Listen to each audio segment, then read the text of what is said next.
नवबुद्धाय जय भीम मित्रांनो. मी श्रीकांत. वंचित बहुजन आघाडीचे सर्वेसर्वा बाळासाहेब आंबेडकरांनी 27 तारखेला एक सार्वजनिक पत्र लिहिलेलं आहे. त्यामधील बाबासाहेबांच्या भाषणाचा उल्लेख त्यांनी केलेला आहे. तो अंश वाचून खूपच भावूक झाल्यासारखं वाटलं. कुठेतरी यात वेदना झाल्या आणि त्यामुळेच मला वाटलं की ह्या विषयावर थोडंसं बोलावं. तर मित्रांनो आणि डॉक्टर बाबासाहेब आंबेडकरांचे अनुयायांनो आणि समर्थकांनो, 2024च्या निर्णायक निवडणुकीच्या उंबरठ्यावर आपण उभे आहोत. निर्णायक मी यासाठी म्हणतो कारण की आरक्षण धोक्यात आलेलं आहे आणि आरक्षण संपवण्यासाठी सगळेच प्रस्थापित पक्ष कार्यरत आहेत असं आपल्याला दिसते. तर ह्या निवडणुकीच्या उंबरठ्यावर उभे असताना आपले आदर्श नेते विश्ववंदनीय विश्वरत्न डॉक्टर बाबासाहेब आंबेडकर यांच्या शिकवणी आणि त्यागाचे चिंतन करणे अत्यावश्यक आहे. शोषित आणि सामाजिकदृष्ट्या मागासलेल्या लोकांच्या उत्थानासाठी त्यांनी केलेल्या अथक संघर्षाने आपल्या समता आणि न्यायासाठी सुरू असलेल्या संघर्षाच्या पाया घातलेला आहे.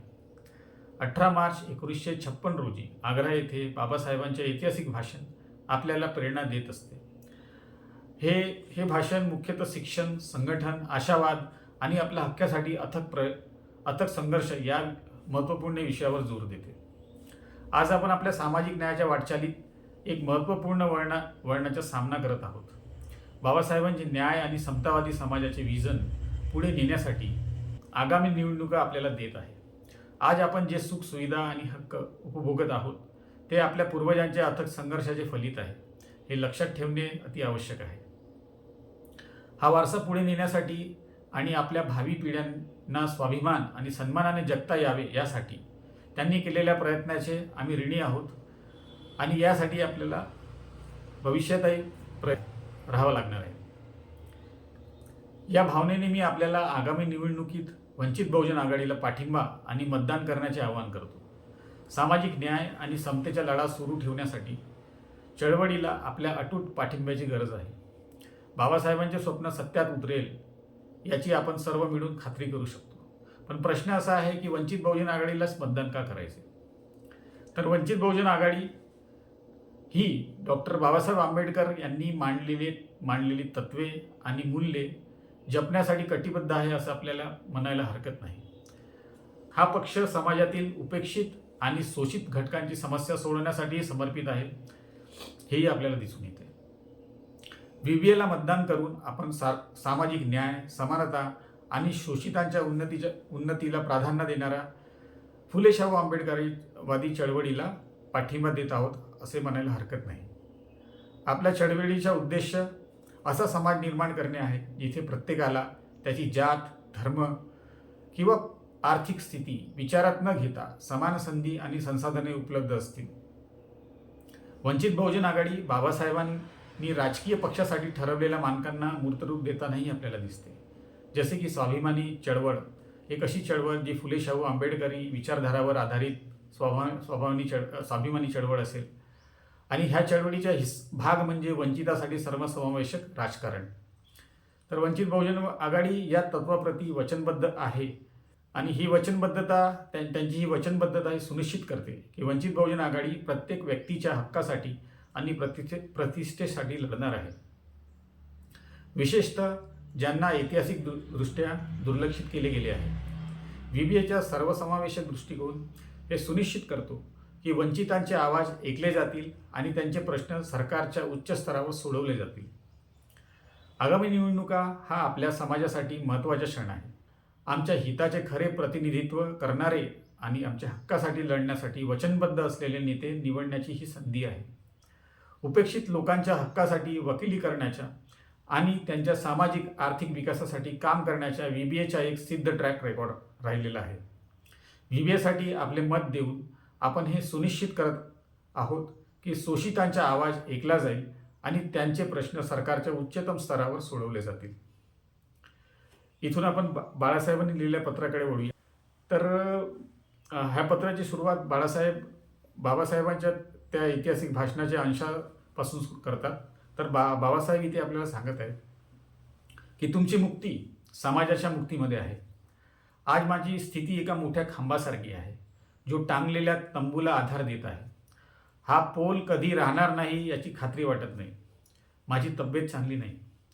तुमच्यापासून कधी दूर जाईल ते मला माहीत नाही. या करोडो असहाय हताश लोकांच्या हिताचे रक्षण करणारा एकही तरुण मला सापडत नाही. जेव्हा मला वाटते की मी एवढा उच्च शिक्षित आहे तरी स्वयंपाकघरात भांडी साफ करणारा ब्राह्मण मला अस्पृश्य समजतो, तेव्हा माझ्या करोडो बांधवाचे काय होईल?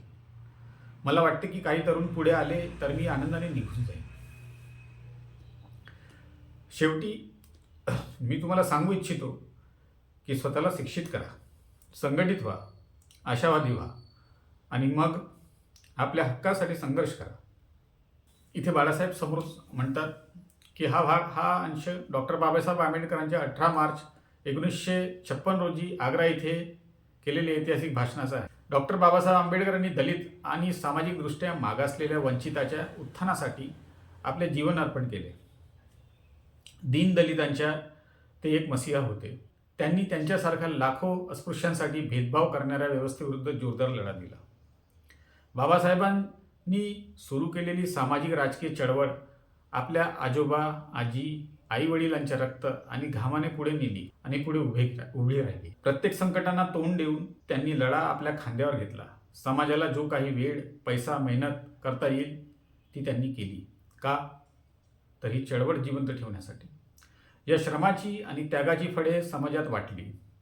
हे काम पुढे नेणारी पिढी हळूहळू इतिहासाचा भाग होत आहे. आज समाजाला पुढे नेण्याची जबाबदारी तुमच्या खांद्यावर आहे. नवीन तरुणींनी चळवळीचे हे चाक पुढे नेणे अपेक्षित आहे. पण दुःखद गोष्ट म्हणजे त्यांची भावना, समर्पण आणि तसे करण्याची इच्छा आता कमी कमी होत चाललेली आहे.